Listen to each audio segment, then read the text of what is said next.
There we are, rolling along on this Thursday. Glad to have you back in on the 315. We spent the last break on QSportsTalk.com trying to determine who's got, like, the maximum stuff, like, named after him with rings of honors and jersey retirements. And we determined Ernie Davis is the champion with a residence hall, ring of honor, the field named after him, and 2 statues. So everyone's got to come for Ernie's throne.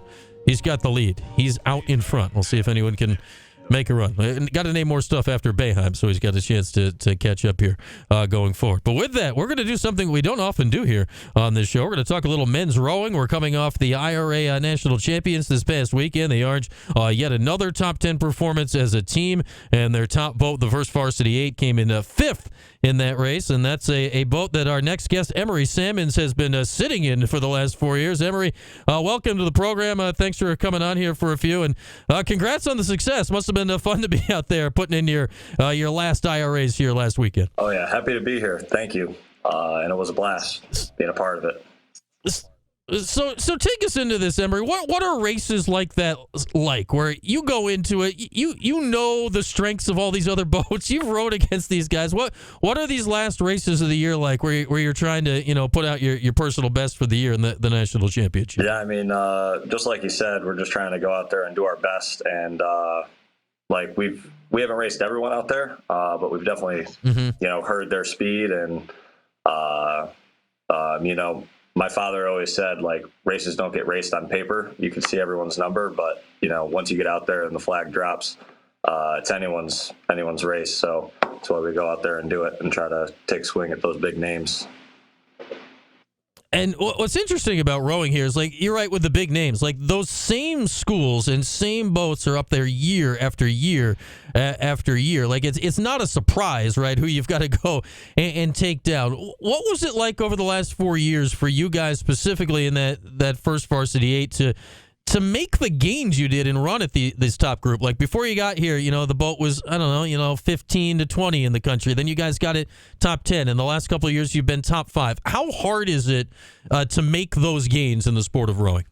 I think for our team specifically, we just always had that goal of making that top 6, that A final at the IRA. And I was lucky enough to be with a group of guys on our team who we've all kind of had a background in some elite racing. Like there's 2 guys in our boat that were silver medalists at the U23 Worlds, like one of France's best rowers. And just having those guys on our team and all having the same goal to make Syracuse be one of those top schools, top 6.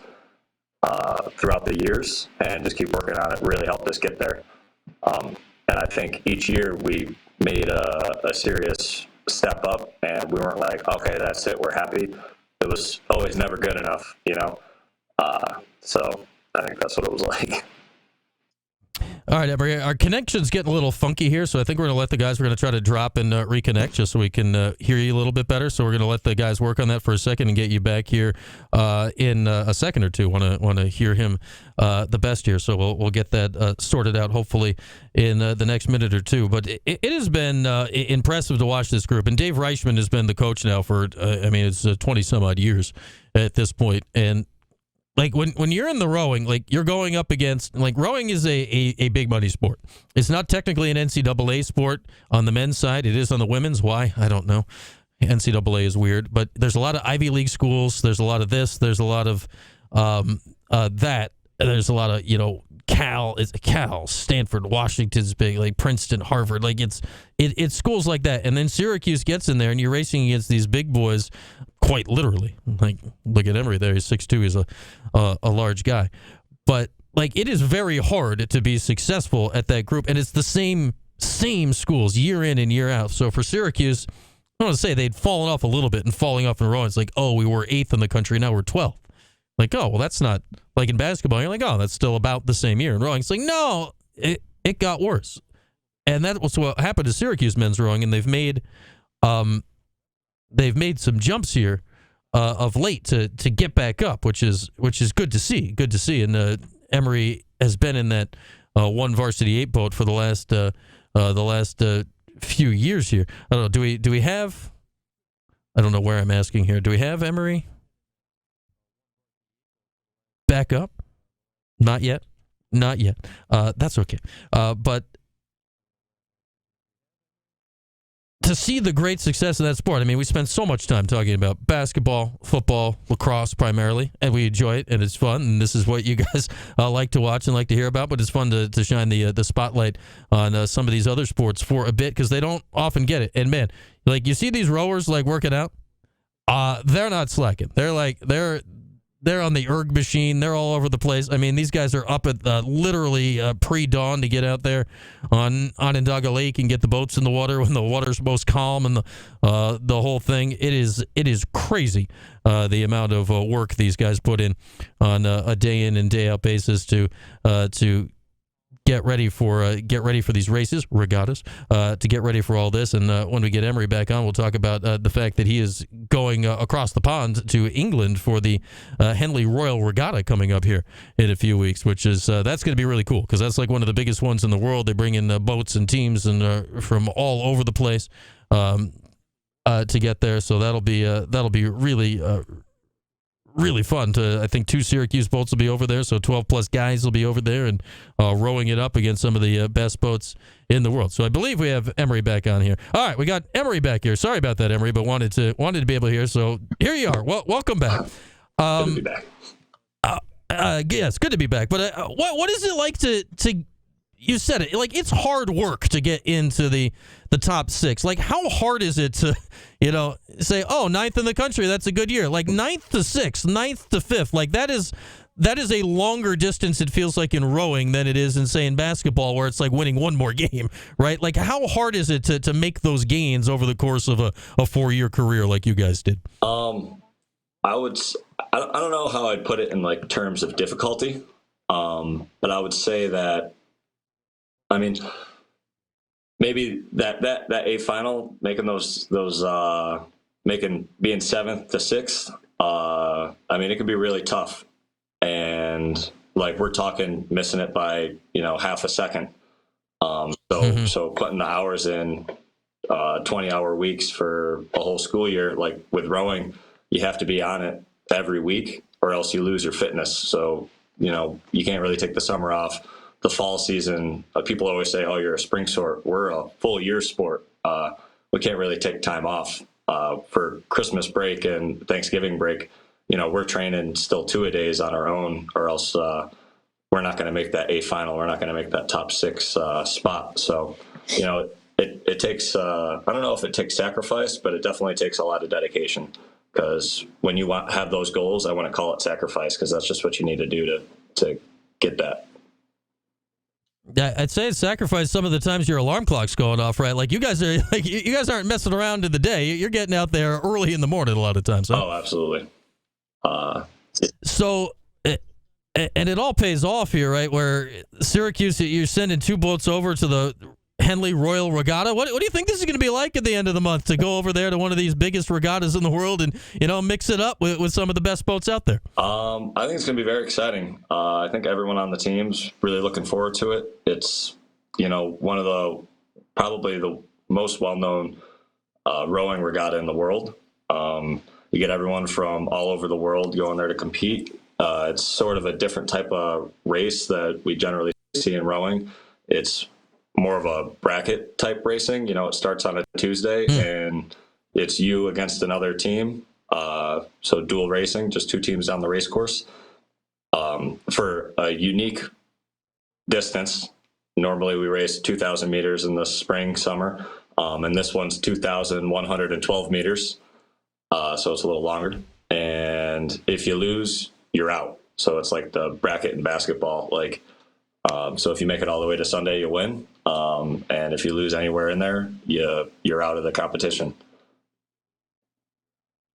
Oh, so where did the extra meters come from? Like, what's up with the course there on the 10? Why are there 100 some odd more meters? Why did they move the finish line there? I assume with England, there's got to be some like 180-year-old crazy reason for this. Yes. Yeah, I think. I mean, I don't know the history specifically, but I'm just sure that one day they went out there and were like, we're going to race from point A to point B, and it was that long, and now it's just tradition. Okay. Yeah. Okay. So I feel it's fun. Like a lot of times that tradition gets put on other races around the world, and they end up with like the same distance, like the marathon, but they're just doing their own Yep. thing. I kind of like that. So what do you expect that experience to be like? Like that's a lot of rowers, that's a lot of boats, that's a lot of stuff going all in one spot. It'll be pretty surreal, honestly. It's very unique. Everyone in the area gets really into it. It's, I think, slightly comparable to the Kentucky Derby. Everyone kind of gets dressed up like that, and like there's 2 viewing areas, and one of the viewing areas has a dress code, so they won't let you in unless you're all dressed up real nice, sports jacket and this all that. So, and then people will bring their boats along the whole race course, and you're just getting cheered at the whole way down. From people spectating in their boats along the race course, and then towards the end, everyone in the nice clothes, and it's kind of like a party too. I hear like everyone's having a really good time. I'd say it sounds like fun, right? They're basically tailgating you, except just dressed up real nice for it. So that sounds like it's a pretty good time coming up. So I got to ask you this, Emory. Like, okay, you're doing this thing. Your Syracuse career is wrapping up. What does one do in rowing? Like, can you stay in rowing after college, or like I can't imagine it's like basketball where you can go do some pickup rowing. Like, what do you do with your sport here after the regatta at the end of the month? Yeah, I mean, it's different for everyone. There's a couple of guys on our team that are trying to pursue national team goals. I think, we got more than just a couple of guys. There's 4 guys in our boat that won't be racing at the Royal Henley because they're going off into trying to make the national team for England and Australia, New Zealand. But there's a couple guys, one guy from the U.S. who graduated with me, and he wants to go over to California and train with the senior team and the national team there. And we got another guy from Italy, and once he's done with Henley, his next step is going to go train with like the national team, senior team with Italy. Someone more in my style. I'm probably maybe just going to keep it as a hobby, but it's not like there's basketball courts, like there's not just rowing courses around. I personally have my own boat, but it's not like I have my own 2,000 meter lake. So I might keep it up with clubs and stay in shape with it, but I don't know if I'll take it too much farther than that. Yeah, it's not like you can. Let's go toss it in the water and have a race today. That's not quite how it goes. No. I got a few things that have been on my mind since knowing you've been on the show today, and I see all these pictures of you, and you have may I say, spectacular beard on your face. For those that are not watching on QSportsTalk.com, you often see people in sports like speed sports, like you got to get rid of all of that for like aerodynamic purposes. Like, is it okay in rowing because you're going like your back is hitting it, or is it just the boat that needs to be aerodynamic? Just the boat. This is free speed. My Coach Reichman might disagree with me though. Yeah, I'd say Dave's a little more clean cut with the whole thing. Absolutely. But if it's not slowing you down, then why not? These are the things that bother me, Emory. Yeah. These are the thoughts that occupy my brain. So, what one does when getting ready for interviews like this, I got to go check out your bio, and okay, he's done this race, he sat in this boat, all this stuff, and I get down to your hobbies. And you've got a lot of things listed that make you like skiing and all these athletic activities. Okay, makes sense. Reading along, you had loitering and pouring concrete. I have questions, Emory. How often are you loitering, and then when are you pouring concrete in your spare time? The two actually kind of match up quite often. Okay. No, the loitering was just more of a joke than an actual hobby, if I'm being honest. But, I like to just go out there and enjoy the time, whether it be loitering or not.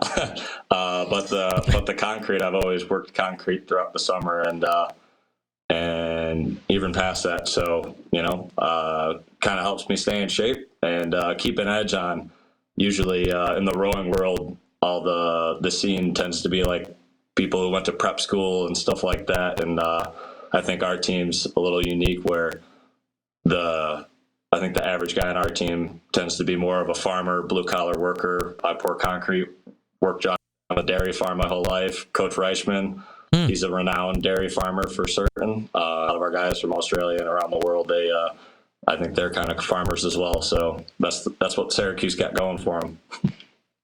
All right, literally, that's country strong. Like, it takes a lot of strength to pull. Like, people don't know. Like, if people don't know, like, rowers are big, strong guys. Like, I don't know if you're aware of this. Like, rowing by large, Emory, like, you're 6'2". You might be one of the smaller guys, right? Like, there's a bunch of big dudes in your boat. I'm the smallest one in the boat, I think. Maybe the French guy, a little shorter than me, but and the coxswain.